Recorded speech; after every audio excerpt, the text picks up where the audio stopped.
Student, आज है आपका टॉपिक भारतीय समाज के आधुनिकीकरण में अभिजनों की भूमिका, the role of elites in modernisation of Indian society. देखिए, अगर हम एलिट्स की बात करें, एलिट्स यानी इसको इंग्लिश में एलिट बोलते हैं और हिंदी में बोलते हैं अभिजन। नेतृत्व ने एक शब्द आता है नेतृत्व करके। ये नेतृत्व शब्द आता है कई बार जब हमारे व्यवहार को उत्तमता की ओर कोई निर्देशित करता है। कहने का मतलब नेता, नेतृत्व। कई बार नेता या नेतृत्व शब्द का प्रयोग होता है, वो होता है जब हम कहते हैं कि ये हमारा मार्गदर्शक है, पथ प्रदर्शक है। जब हमें किसी चीज के बारे में पता नहीं है, ज्ञान नहीं है, लेकिन कोई ऐसा व्यक्ति जो हमारा उस रास्ते मार्गदर्शन करे, हमारा उस रास्ते की ओर ले जाए, तो उसके लिए हम शब्द का इस्तेमाल करते हैं नेतृत्व। हमारे नेतृत्व का एक प्रॉपर डेफिनेशन है व्यक्ति के व्यवहार को उत्तमता की ओर निर्देशित करना, इसलिए नेतृत्व का प्रयोग किया गया। जो अभिजन एलिट शब्द है, ये एलिगेयर से बना है। अंग्रेजी में जो अभिजन है, इन सब का अगर हम सूक्ष्मता से अध्ययन करें तो इसका मतलब होता है नेतृत्व से, अभिजन से, शासक से। देखो, शासक वर्ड का भी प्रयोग हुआ है, यानी ऐसे व्यक्तियों का समूह जो समाज में थोड़ा होता है और व्यक्तियों को मार्गदर्शन प्रदान करने का कार्य वो करता है, तो ऐसे समूह को अभिजन की संज्ञा दी गई है, अभिजन। और ऐसे व्यक्ति बहुत अधिक नहीं होते। फॉर एग्जाम्पल अगर मैं तुम्हें बताऊं, बहुत सारे हम जैसे किन्हीं लोगों को अपना, तुमने एक शब्द सुना होगा संदर्भ व्यक्ति, संदर्भ समूह सुना है? संदर्भ समूह सुना है? कहाँ सुना है? मैंने पढ़ाया था। एक आता है संदर्भ व्यक्ति। थोड़ा सा इसको बताने से पहले मैं इस शब्दों पर फोकस करूंगी। देखिए, अभिजन पढ़ाने से पहले संदर्भ समूह, इंग्लिश में इसे बोलते हैं रेफरेंस ग्रुप। कुछ व्यक्तियों का ऐसा समूह जिनके जैसे हम बनना चाहते हैं, हम सोचते हैं काश हम भी ऐसे होते हैं। फॉर एग्जाम्पल, जैसे प्राध्यापकों का समूह, डॉक्टर का समूह, ठीक है, अभिनेता वर्ग। कुछ समूह ऐसे अमीर व्यक्तियों का समूह, हम सोचते हैं काश हमारे पास भी ये सब होता है, 4-4, 5-5 गाड़ियां, 2-2, 3-3 बंगले। कहने का मतलब जिस समूह के हम सदस्य नहीं हैं और उसका बनने की चाह रखते हैं, ध्यान से समझना, जिनके हम सदस्य नहीं हैं लेकिन हमारी चाहत रहती है काश हम उस समूह के सदस्य होते हैं। इसी तरह संदर्भ व्यक्ति आता है, रेफरेंस पर्सन। इसको रेफरेंस पर्सन कहते हैं। किन्हीं व्यक्तियों से हम इतने प्रभावित होते हैं।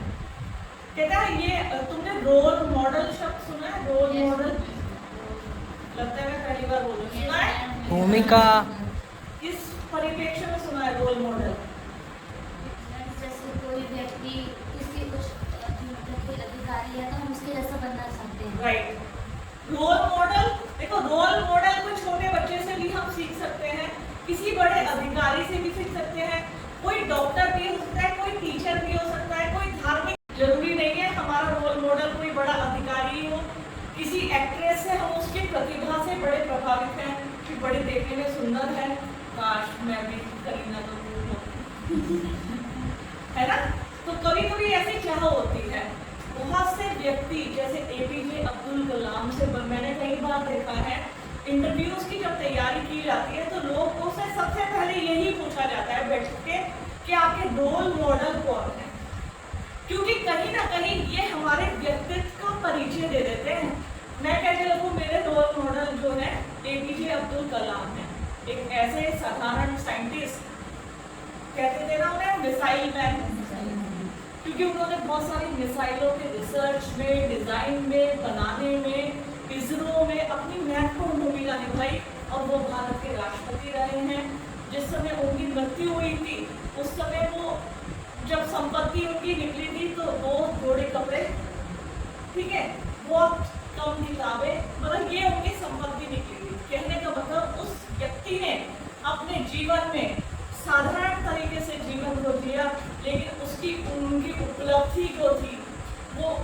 उंगलियों पे गिनी नहीं जा सकती, इतनी असंख्य उपलब्धियां उनके नाम दर्ज थी।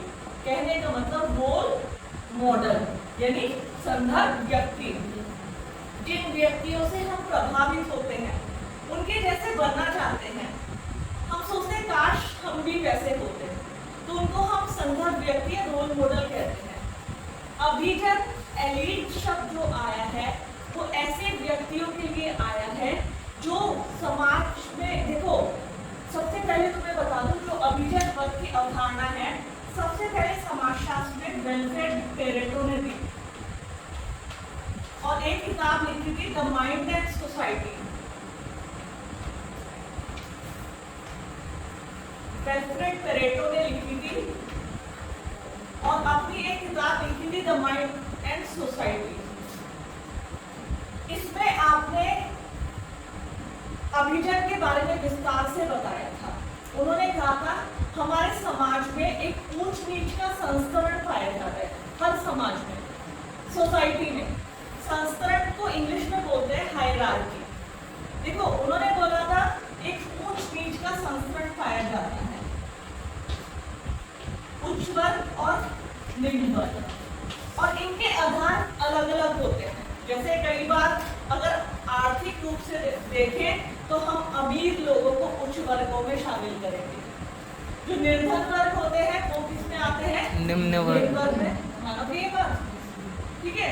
फिर अगर हम और आगे चले या किन्हीं और परिप्रेक्ष्य से अगर उच्च वर्ग और निम्न वर्ग को देखें जैसे जाति के रूप में, तो जो हमारे भारत में वर्ण व्यवस्था प्रचलित थी उसमें सबसे टॉप पे कौन सी जाति थी, ब्राह्मण, क्षत्रिय, वैश्य और शूद्र। तो जाति के परिप्रेक्ष्य से देखें तो उच्च वर्ग कोई और है। अगर हम राजनीतिक परिप्रेक्ष्य से देखें तो सत्ताधारी पार्टी होती है वो उच्च वर्गों में आती है, जिनके पास शक्ति होती है, पावर होती है।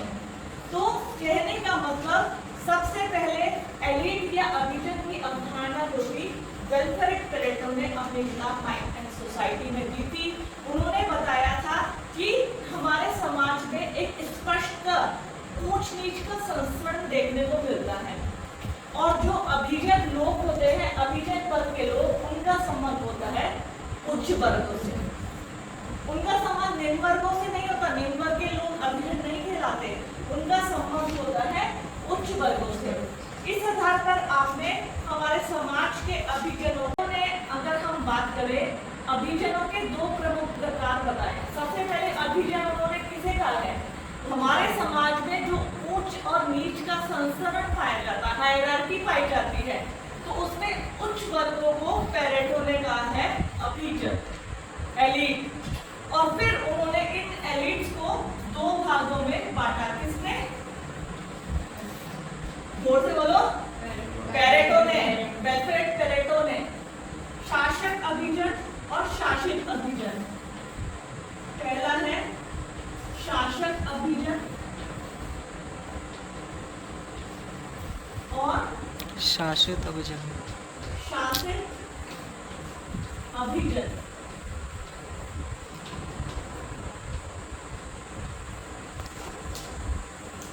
शासक अभिजन, शासक अभिजन से तात्पर्य उन्होंने बोला है उन सरकारी अधिकारियों से जो बड़े बड़े ऊंचे पदों पर बैठे हैं, जिनके पास शक्ति होती है। फॉर एग्जाम्पल हमारे डीएम, जिले का अधिकारी, एसपी, जिले का पुलिस का वरिष्ठ अधिकारी, जो ये सब होते हैं, ये बड़े बड़े पदों पर बैठते हैं, प्रतियोगी परीक्षाओं के माध्यम से चुनकर आते हैं, इनके पास शक्ति होती है, पूरे जिले की कमांड होती है। तो ऐसे अभिजन जो सरकारी नौकरी, शासकीय अभिजन, किस अभिजन को कहा जाता है, अभिजन की बात की है, शासक पता चल गया, जो सरकारी नौकरी में व्यक्ति। शासित अभिजन से तात्पर्य ऐसे व्यक्तियों के समूह से है जो ऊंचे पदों पर रहते हैं, हालांकि उनका संबंध राजकीय और शासकीय सेवा से न होकर शासित अभिजन जो ऊंचे पदों पर रहते हैं। कई बार क्या होता है, बड़े बड़े डॉक्टर्स जिनके अपने बड़े बड़े क्लिनिक्स होते हैं, वो शासित अभिजन में आते हैं। ऐसे व्यक्ति जो बड़े बड़े पॉलिटिकल पार्टीज में रहते हैं, वो शासित अभिजन में आते हैं। ऐसे तुमने अन्ना हजारे का नाम सुना है? Yes, ma'am. कब सुना है, कैसे सुना, कहाँ सुना? टीवी पर। कई हजारे का नाम जब उन्होंने लोकपाल के संबंध में, जब भ्रष्टाचार बहुत मात्रा में भारत में था, तब उन्होंने लोकपाल के संबंध में भी बिल लाने के लिए एक बिल बना था, भ्रष्टाचार उन्मूलन के लिए व्यक्तियों को नियुक्त किया जाए और जो व्यक्ति भ्रष्टाचारी है उनके खिलाफ तुरंत कार्रवाई संपादित की जाए। इसके लिए कहीं ना कहीं लोकपाल के लिए आंदोलन चलाया था। तो उस मूवमेंट में अन्ना हजारे ने अनशन भी किया था और काफी पूरे इंडिया में सब लोग, उनकी पहचान इतनी बन गई थी कि सब लोग उनको पहचानने लगे थे। कहने का मतलब वो हमारे पथ प्रदर्शक थे, तो वो शासित अभिजन में सरकार का हिस्सा नहीं थे, लेकिन कहीं ना कहीं उन्होंने अपने तेजस्व से और अपने सोच से, विचारधारा से समाज में उच्च पद धारण कर लिया था। हमारे मार्गदर्शक थे। तो ऐसे अभिजन को किसमें सम्मिलित करेंगे? शासित अभिजन में। ये तो ही अभिजन की बात। अब आता है भारतीय समाज के आधुनिकीकरण में अभिजनों की भूमिका। देखो, जब मैंने आधुनिकीकरण पढ़ाया था तो मैंने बताया था आधुनिकीकरण की अवधारणा किसे कहते हैं? पश्चिमी देशों के प्रभाव के फलस्वरूप भारतीय समाज में होने वाले परिवर्तनों को आधुनिकीकरण कहा गया है। कि जब अंग्रेज भारत में आए और उन्होंने विभिन्न प्रकार के पश्चिमी खान पान, रहन सहन, संस्कृति, वेशभूषा, शिक्षा व्यवस्था, राजनीतिक व्यवस्था, जब उन्होंने पश्चिमी देशों की इन सब व्यवस्थाओं को भारत में लागू किया तो कहीं ना कहीं जो यहाँ की स्थानीय संस्कृति थी उसमें परिवर्तन आए और इसमें आधुनिकीकरण में जो था अभिजन भी महत्वपूर्ण रहे हैं। अभिजन कैसे? अगर हम महात्मा गांधी की बात करें, अगर हम राजा राम मोहन राय की बात करें, तो कहीं ना कहीं ये उन व्यक्तियों में शामिल है जिन्होंने हमारे विचारों को मॉडिफाइड किया। देखो, हमारे समाज में ऊंच नीच का संस्करण था जाति आधार पर। एक एग्जाम्पल से तुम्हें समझाऊंगी। अंग्रेज जब भारत में आए तो भारी मात्रा में, मतलब लार्ज स्केल पर यहाँ पे एक ऊंच नीच का संस्करण था, उच्च वर्ग और निम्न वर्ग में जाति के आधार पर। वर्ण व्यवस्था विभाजित थी, ब्राह्मण, क्षत्रिय, वैश्य और शूद्र। और ये बंद सामाजिक व्यवस्था थी। ऐसा नहीं है, बंद सामाजिक व्यवस्था कहा जाता है जो व्यक्ति जिस जाति में जन्म लेता है जीवन पर्यंत वो इसी जाति का सदस्य रहता है। ऐसा नहीं है कि उसने शूद्र में जन्म लिया है तो वो ब्राह्मण कुछ दिन बाद ब्राह्मण जाति का सदस्य बन जाएगा, ऐसा नहीं होता था। तो इन सब चीजों से उठने के लिए मैंने तुम्हें बताया भी था, जब अंग्रेज भारत में आए तो बहुत सारे सकारात्मक प्रयास हुए थे और बहुत सारे नकारात्मक प्रयास। उन सकारात्मक प्रयासों में उन्होंने जाति प्रथा उन्मूलन, इसमें बड़ा योगदान दिया था। कहीं ना कहीं महात्मा गांधी जी ने भी इसका साथ दिया था, क्योंकि निम्न वर्ण था, शूद्र वर्ण, उसके साथ अमानवीय व्यवहार किया जाता था, उनको प्रताड़ित किया जाता था। शिक्षा से, मंदिरों में प्रवेश करने से, इसी प्रकार कई तरीके से वो क्या थे, उनसे प्रतिबंधित कर दिए जाते कि मंदिर में आप प्रवेश नहीं करेंगे, सार्वजनिक कुओं से पानी नहीं लेंगे, आप लोग संपत्ति नहीं रखेंगे। साउथ में तो इस कदर ऊंच नीच का संस्करण था कि उनमें पैरों में चप्पल जूते पहनने का अधिकार नहीं था, छतरी लेने का अधिकार नहीं था। तब अंग्रेजों ने इस जाति प्रथा का उन्मूलन किया और महात्मा गांधी ने भी इसका साथ दिया। हरिजन उद्धार के लिए डॉक्टर भीमराव अंबेडकर जी का नाम भी आप लोगों ने सुना होगा, उन्होंने प्रयास किए। वही 1924 में उन्होंने एक सभा बनाई, बहिष्कृत हितकानी सभा, उसके लिए उन्होंने प्रयास किए और महात्मा गांधी ने एक शब्द बोला था, हरिजन। हरि कहते हैं भगवान श्री कृष्ण को।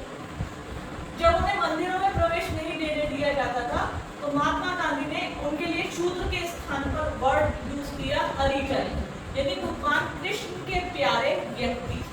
हरिजन को यदि हम संधि विच्छेद करें, हरि का मतलब होता है श्री कृष्ण और जन का मतलब होता है जनता, यानी श्री कृष्ण के प्यारी जनता, हरिजन शब्द। अंग्रेजों ने 1935 में एक सूची बनाई थी, उसमें इन सारी जातियों को सम्मिलित कर दिया था। अनुसूचित जाति की अलग, अनुसूचित जनजाति की अलग। तब से इनको अनुसूचित जाति कहा जाने लगा, क्योंकि इन जातियों के लिए जो शब्दों का प्रयोग किया जाता था बड़ा अमानवीय प्रतीत होता था। तब अंग्रेजों ने अनुसूची बनाई, अनुसूची बोलते हैं नामों की सूची। तब से इनका नाम, जो जाति उस सूची में सम्मिलित थी उसे कहा जाने लगा अनुसूचित जाति। अब तुम्हें से अगर कभी क्वेश्चन पूछा जाए कि अनुसूचित जाति शब्द, हम कहते हैं ना फॉर्म भरते समय आप अनुसूचित जाति से हैं कि जनजाति से हैं, नौकरी के समय ये कॉलम ये सामान्य जाति के हैं या पिछड़े वर्ग के, ये देखने को मिलता है। तो तुम जानते भी हो इसका इतिहास कहाँ से आया है। ये अनुसूचित कब बन गए? जब 1935 में सूची बनी थी और उस सूची में जिन जिनको सम्मिलित किया गया तो वो आ गया अनुसूचित जाति। ठीक है, तो अगर हम अभी हम वेलफेयर करेक्टर की बात कर रहे थे और बता रहे थे कि किस प्रकार भारतीय समाज के आधुनिकीकरण में अभिजनों ने अपनी भूमिका निभाई, जिसमें महात्मा गांधी, भीमराव अंबेडकर, राजा राम मोहन राय, आप लोगों ने नाम सुना होगा, ब्रह्म समाज करके, ब्रह्म समाज की स्थापना राजा राम मोहन राय ने की थी। और उन्होंने विदेशी वस्त्रों के लिए, अगर शुरू में जो ट्रेंड चला था तो वो कहते ये संस्कृति बुरी नहीं है, इस संस्कृति में अगर कोई कमी नहीं है। उन्होंने आधुनिक शिक्षा को अपनाने पर बल दिया था। उन्होंने कहा था आधुनिक शिक्षा हमारे समाजीकरण में मील का पत्थर साबित हो रही है। तो आधुनिक शिक्षा किसको कहा गया? जो अंग्रेज भारत में लाए थे। हमारे यहाँ शिक्षा की पद्धति प्रचलित थी प्राचीन कालीन, वेदों धार्मिक ग्रंथों के ज्ञान को शिक्षा कहा जाता था। जिस व्यक्ति को वेदों का ज्ञान है, अपने धार्मिक ग्रंथों का ज्ञान है, इन सब चीजों का ज्ञान है, उसको शिक्षित माना जाता था। लेकिन जब अंग्रेज भारत में आए, पाश्चात्य शिक्षा को भी भारत में लेके आए। जो आज हम विषय पढ़ रहे हैं, हिंदी, अंग्रेजी, समाजशास्त्र, भौतिक विज्ञान, रसायन विज्ञान, इनका जन्म विदेशों में हुआ था। विदेशों से होते हुए ये भारत में आए। और जिस समाजशास्त्र को तुम पढ़ रहे हो, ये सबसे पहले 1921 में मुंबई विश्वविद्यालय में आया था। तब हमने एक विषय के रूप में इसको पढ़ना शुरू किया था। तो कहने का मतलब, भारतीय समाज को जो आधुनिकीकरण हुआ है, उसमें अनेकों अभिजनों ने अपनी महत्वपूर्ण भूमिका निभाई। ये तो स्वतंत्रता प्राप्ति की बात है। देखो, इस क्वेश्चन का आंसर तुम्हें कैसे लिखना होगा, किताबों में कहीं नहीं है, ढूंढ लेना। किताबों में नहीं मिलेगा इसका आंसर कि अभिजनों की भूमिका बताइए। आपको बताना है सबसे पहले आधुनिकीकरण किसे कहते हैं, फिर वे कौन कौन से अभिजन थे जिन्होंने, जैसे महात्मा गांधी, राजा राम मोहन राय, ईश्वर चंद्र विद्यासागर,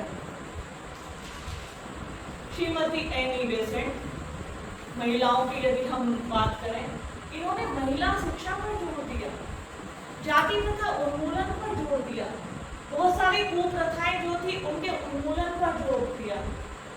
अगर हम बात करें कि भारतीय समाज का आधुनिकीकरण, आधुनिकीकरण में महिलाओं को आधुनिक करना भी एक बड़ा महत्वपूर्ण योगदान था। महिलाओं को संपत्ति पर उत्तराधिकार जो दिलवाया वो अंग्रेजों ने दिलवाया था।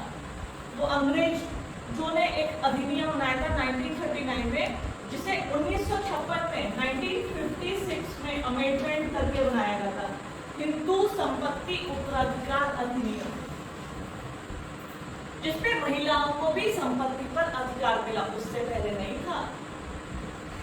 अनुसूचित जाति, जनजाति, पिछड़े वर्गों को परिभाषित किया गया, उनके लिए राइट्स बनाए गए, अधिकार बनाए गए।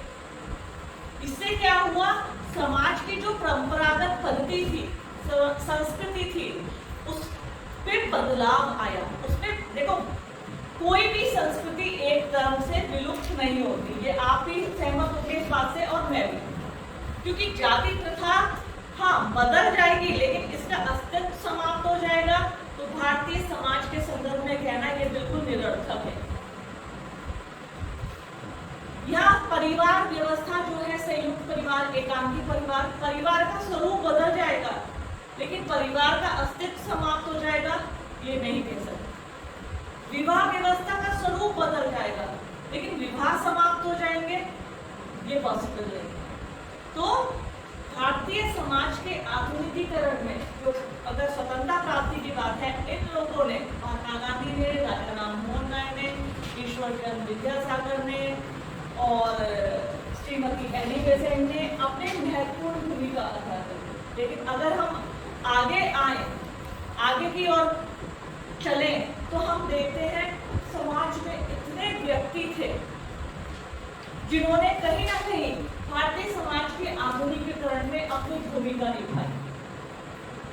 वो कैसे? इसमें आप 1991 की उदारीकरण की नीति को भी बता सकते हैं।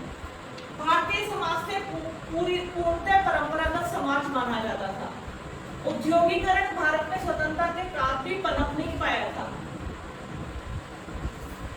प्राचीन काल से चली आ रही परंपरागत शैली से कपड़े बनते थे, उत्पादों को तैयार किया जाता था, नवीन तकनीकी का समावेश नहीं हो पाया था, बड़ी बड़ी कंपनियां खुल नहीं पाई थी।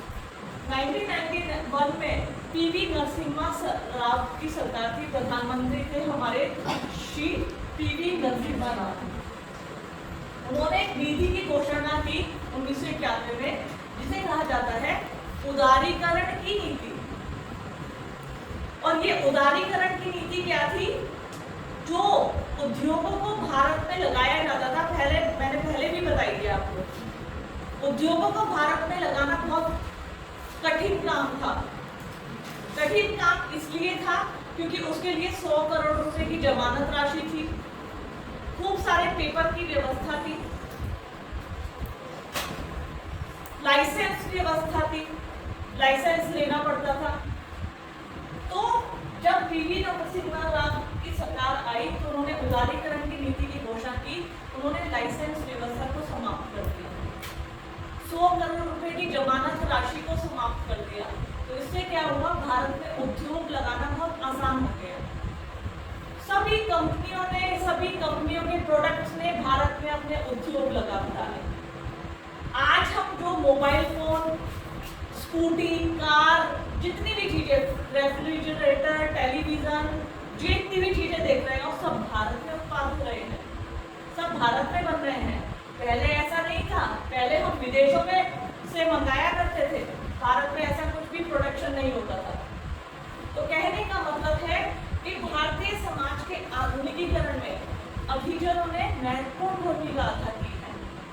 चाहे हम उसमें विभिन्न प्रकार के आंदोलनकारियों को ले लें, बड़े बड़े उच्च अधिकारियों को ले लें, राजनीतिज्ञों को ले लें, कि जिन्होंने वास्तव में ऐसी नीति बनाई, ऐसी नीतियां बनाई जो आज, जिनका सरोकार आज भारतीय समाज के आधुनिकीकरण से है। तो भारतीय समाज के आधुनिकीकरण में अभिजनों की महत्वपूर्ण भूमिका रही है और वर्तमान में भी चलती आ रही है। अभी हाल ही में हम देखते हैं नरेंद्र मोदी जी की सरकार है, वो बहुत सारी योजनाएं, नीतियां लागू कर रही है। कहीं ना कहीं आमजन उनसे लाभान्वित हो रहे हैं। तो कहते हैं कि इन नीतियां, जब वो उज्ज्वला योजना हो, जनधन योजना हो, ठीक है, खाद्य सुरक्षा योजना हो, इन सब योजना से सबको लाभ मिल रहा है, ऊपर से लेके नीचे के तबकों तक सबको लाभ मिल रहा है। रिजर्वेशन की व्यवस्था है, विभिन्न प्रकार के शैक्षिक अनुसंधान कार्यक्रम हैं। अगर आज आप अवेयर हो जाएं, आप सभी लोग, जितने भी लोग कक्षा में बैठे हैं, मैं सबको बता रही हूँ, यदि आज आप अपने राइट्स के प्रति अवेयर, अक्सर तुम गूगल पे सर्च तो मारते हो, पर ऐसी सर्च मारते हो, सूट का गला कैसे बनाएं, केदारनाथ कैसे जाएं, ये रास्ता कहाँ पर पड़ेगा। लेकिन तुम ये देखो, स्टूडेंट के लिए स्कॉलरशिप कौन सी है, हम विदेशों में कैसे पढ़ सकते हैं, बिना पैसे के हम कोचिंग कैसे ले सकते हैं। तो आज अगर तुम ढंग से सर्च करो ना, तो बहुत सारी ऐसी स्कीम्स मौजूद है जिनका तुम्हें पता भी नहीं है। अगर हम ध्यान से देखें तो हमारे रास्ते में बहुत सारी जो कठिनाई हमें लगती है ना, वो कठिनाई है नहीं। जरूरत है हमें अवेयर होने की, यानी जागरूक होने की। तो समय है जागरूकता की। नीतियां बहुत बनी है, कार्यक्रम बहुत चल रहे हैं, लेकिन जो जागरूक है वो उसका लाभ उठा लेता है, जो जागरूक नहीं है वो उसका लाभ उठा नहीं पाता। तो ऐसे में तुम सबके लिए अवेयरनेस की जरूरत है। अगर मैं कह दूं कि भारतीय समाज का आधुनिकीकरण हो चुका है, नहीं, वो तो निरंतर चल रहा है। ये तो अपडेशन में है, अभी भी अपडेट हो रहे हैं हम लोग, नवीन नवीन तकनीकियों से साथ हो रहे हैं। टेलीमेडिसिन है, आज अभी तक हम इलाज करवाने डॉक्टरों के पास जाते थे, अब मैं देखती हूँ मोबाइल से ऐप के माध्यम से दवाई भी घर बैठ के मंगवा लेते हैं। ट्रैक्टो ऐप करके, अगर तुमने सुना हो, डॉक्टर से हमें जो भी परेशानी है हम ऑनलाइन कंसल्ट कर सकते हैं। ऑनलाइन तो हमें कहीं जाने की जरूरत नहीं है, अवेयरनेस की जरूरत है। और ये आधुनिकीकरण में सिर्फ अभिजन वो ही नहीं, हमारे सरकारी उच्च अधिकारी जो नीतियां बनाते हैं, मेरी नजर में तो वो भी अभिजन है। ऐसे ऐसे छोटे छोटे बच्चे, उन्होंने इतने बड़े बड़े ऐप बना डाले जो आज हमारा काम आसान कर दे रहे हैं, वो भी मेरी नजर में अभिजन है। तो अभिजन उन वर्गों के लिए जो समाज को मार्गदर्शन प्रदान करते हैं, व्यक्तियों को मार्गदर्शन प्रदान करते हैं, ऊंचे पदों पर आसीन होते हैं, संस्करण में उनका ऊंचा स्थान होता है। जरूरी नहीं है वो पैसे से अमीर हो तभी अभिजन कहलाएगा। एक व्यक्ति जो मार्गदर्शन है, एक अच्छा वक्ता है, वो भी अभिजन है, क्योंकि उसको ऐसी पावर प्राप्त है, उसके पास ऐसी शक्ति है कि वो लोगों का मार्गदर्शन करता है, पथ प्रदर्शक बनता है। हजारों लोग उनको पूछते हैं, मानते हैं।